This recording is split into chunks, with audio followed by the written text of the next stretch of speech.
Present మార్కెట్లో K++, K3A Pro ఇంకా VKV9 ఈ 3 ఎఫ్సీలలో ఏది బాగుంటుంది అని కంపేర్ చేస్తూ వీడియో పెడితే కమెంట్లలో K3A Pro ఇంకా VKV9 వాడేవాళ్ళు ఎవరికి వాళ్ళు మా ఎఫ్సీయే బాగుంటుంది అని పోటీ పడ్డారు. ఒక సీనియర్ పైలట్ దగ్గరికి వెళ్ళి అంటే K++, K3A Pro ఇంకా VKV9 ఈ 3 ఎఫ్సీలు ఉన్న డ్రోన్ని ఫ్లై చేసిన ఆ సీనియర్ పైలట్ దగ్గరికి వెళ్ళి డ్రోన్ స్టెబిలిటీలో కానీ ఇంకా జాయిస్టిక్ మూమెంట్ను బట్టి కానీ ఫ్లై అయ్యే డ్రోను ఉన్న ఎఫ్సీ ఏది అని అడిగితే అతను చెప్పే మొదటి మాట K3A Pro. ఈ K3A Pro ఎఫ్సీని అన్బాక్సింగ్ చేస్తున్నాము. ఇందులో ఏమేమి వస్తాయో ఒకసారి చూద్దాం రండి.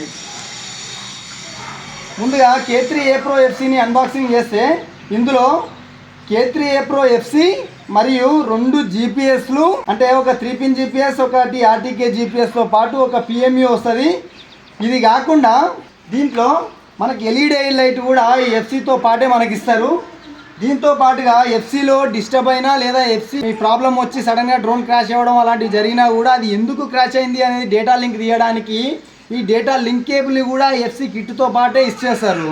కాబట్టి మీరు కనుక ఎఫ్సీ కనుక కొంటే అందులో ఇవన్నీ వచ్చినాయా లేవా అని సరిచూసుకొని మరీ కొనండి.